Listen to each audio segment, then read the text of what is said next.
De las diversas guerras ocurridas durante el siglo XX, aún existe una en la que en la teoría sigue vigente.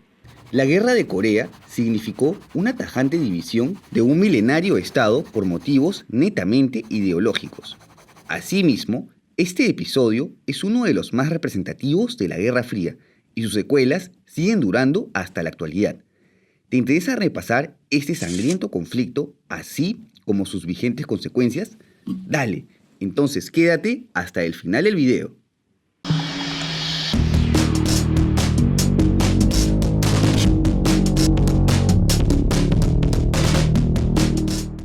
Como siempre, echemos un vistazo al mapa antes del inicio de la guerra. Extremo Oriente fue una zona sumamente conflictiva durante el siglo XX. Japón había conseguido despojar a China y Rusia de la influencia sobre Corea, para luego anexar la península en 1910. Sin embargo, tras su derrota en la Segunda Guerra Mundial, fue despojado de todos sus dominios y ocupado por Estados Unidos. La sufrida China, por su parte, acababa de terminar su guerra civil, en la que se impuso el Partido Comunista Chino de la mano de Mao Zedong, el cual, en ese entonces, estaba alineado con la Unión Soviética de Joseph Stalin, líder de la otra gran potencia comunista en la región, que a su vez contaba con el apoyo de Mongolia, considerado un estado satélite. Y ahora, hablando de los protagonistas del video, Corea había sido dividida en el paralelo 38 en dos zonas de influencia tras la expulsión de los japoneses. El norte quedaría ocupado por la Unión Soviética y el sur por Estados Unidos. Ambas potencias se retiran en 1948, dejando como legado las ahora denominadas la República Popular Democrática de Corea y la República de Corea. Cada potencia colocaría a un líder afín a su ideología. El comunista totalitario Kim Il-sung gobernaría el norte y el también autoritario capitalista Syngman Rhee el sur. Ante las marcadas diferencias ideológicas, habían ocurrido varias escaramuzas transfronterizas en el paralelo 38 que mantenían vivas las tensiones entre ambos países. Asimismo, el sur se caracterizó por una fuerte inestabilidad debido a la imagen dictatorial de Rhee. Este clima de inseguridad fue aprovechado por Kim Il-sung, dispuesto a reunificar la península bajo su mando y con la certeza de contar con el apoyo de la URSS. Además, según lo aludido por Estados Unidos, solo intervendrían en las zonas dentro de la línea Hutchinson, de la que Corea estaba excluida. De esta manera, Kim Il-sung inicia la invasión del sur el 25 de junio de 1950. Los norcoreanos consiguieron avanzar rápidamente por el territorio surcoreano. Sin embargo, no contaban con la rápida reacción de Estados Unidos, quien convocó al Consejo de Seguridad de la ONU para una intervención ante la agresión norcoreana. De esta manera, consiguió reunir tropas de 15 países para el apoyo a Corea del Sur. De estos, destaca un país de nuestra región, Colombia, quien participó en la batalla de Monte Calvo.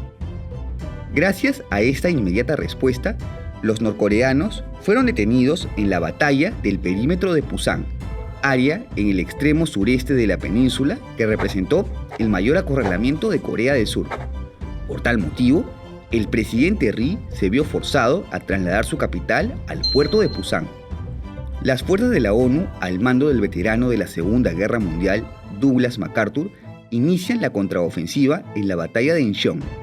Esta campaña se caracterizó por ser sumamente arriesgada debido a la complicada geografía de la zona de desembarco, pero que al final de cuentas resultó exitosa. Desde esta ciudad al noroeste de Corea del Sur, la ONU pudo progresar rápidamente hasta recapturar Seúl en pocos días. Asimismo, un contingente fue enviado para contraatacar desde el perímetro de Pusan. Hacia octubre de 1950, todo el territorio surcoreano había sido recuperado. Por su parte, los norcoreanos tuvieron que retirarse hacia el norte para reabastecerse. Y aquí pudo haber concluido la guerra. Sin embargo, tras el éxito de la contraofensiva, surgieron perspectivas de reunificar Corea, ahora bajo el mando de Rhee, por lo que se inicia una campaña para la invasión del norte. Hacia fines de octubre, las fuerzas de la ONU ya habían ocupado casi todo el territorio enemigo. Y claro, Esto alertaría al Estado comunista colindante con Corea del Norte, China. Como se mencionó en un principio, China acababa de instaurar un régimen comunista, tras la que los partidarios del Kuomintang fueron exiliados a Taiwán. Para ese entonces, este último partido era reconocido por la ONU en lugar del régimen de Mao como la verdadera China, por lo que sus suspicacias de una invasión no se hicieron esperar. De esta manera, China decide intervenir. El apoyo chino fue de gran ayuda para los norcoreanos, ya que con el factor sorpresa, al atacar sin una previa declaración de guerra, pudieron expulsar a las fuerzas de la ONU de Corea del Norte hacia fines de diciembre. El punto decisivo se dio en la batalla del embalse de Chosin, considerado un brutal conflicto con 17 días aguantando temperaturas bajo cero, en la que la superioridad numérica de las tropas chinas jugó en su favor. Durante los primeros días de enero, las fuerzas sino-norcoreanas recapturaron Seúl durante la batalla homónima. Sin embargo, esta victoria fue contraproducente, ya que las tropas estaban exhaustas tras tantos días de lucha sin cesar. A esto se suma el rechazo de China ante un cese al fuego propuesto por la ONU, lo que hizo que la guerra continuara tras condenarla como agresora en la Resolución 498.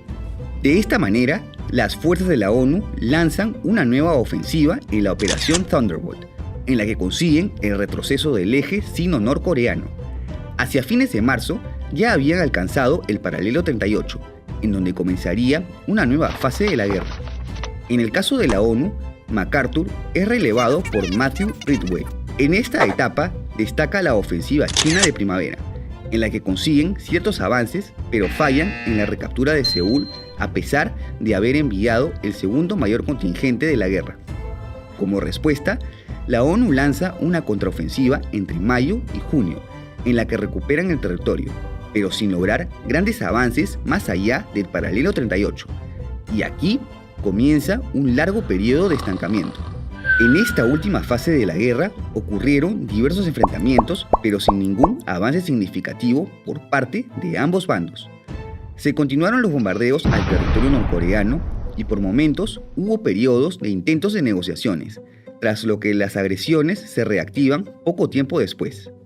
Toda una guerra de desgaste que solo conllevó a un mayor número de bajas en ambos bandos.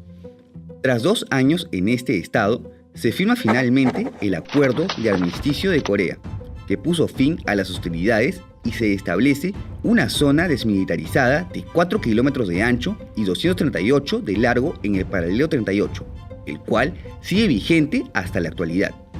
Esto en vista de que este armisticio solo representó un alto al fuego, pero no la firma de la paz, por lo que técnicamente ambas naciones continúan aún en guerra. Los cambios territoriales fueron mínimos. Mientras que Corea del Norte consigue la ciudad de Kaesong, pierde unos 3.900 kilómetros cuadrados que incluían Sokcho. Esta guerra representó la muerte de unas 3 millones de personas, las que en su mayoría fueron civiles. Asimismo, es por muchos considerada como una guerra fratricida, pues la división de Corea, un país milenario que estuvo unificado desde la era del reino de Goryeo en el 975, fue algo absolutamente arbitrario y por mera voluntad de intervenciones extranjeras. Por lo anterior, este fue uno de los capítulos más representativos de la Guerra Fría, siendo un conflicto proxy con todas sus letras. El destino de ambas mitades de la península fue decisivo tras la guerra. Mientras que el norte se convirtió en el país más hermético del mundo, el sur adoptó una economía de libre mercado que lo ha convertido en una potencia regional. Aunque claro, esto de la mano de miles de personas que no pudieron ver nunca más a sus familiares del otro lado del paralelo. Aunque muchos analistas afirman que la reunificación de Corea podría significar el surgimiento de una nueva potencia mundial en pocos años, lo cierto es que por ahora, tal y como vemos el tablero geopolítico internacional, no estamos cerca de presenciar tal ideal. ¿Y tú qué opinas? ¿Te parece que existe esperanza de ver una Corea reunificada en un futuro no muy distante? No te olvides de dejar tu comentario y si te ha gustado este video, apóyame con un like y suscríbete a mi canal. También puedes seguirme en mis redes y si te interesa apoyar este proyecto, cualquier donación en Patreon, en donde podremos hablar de historia, será bienvenida. Hasta la próxima.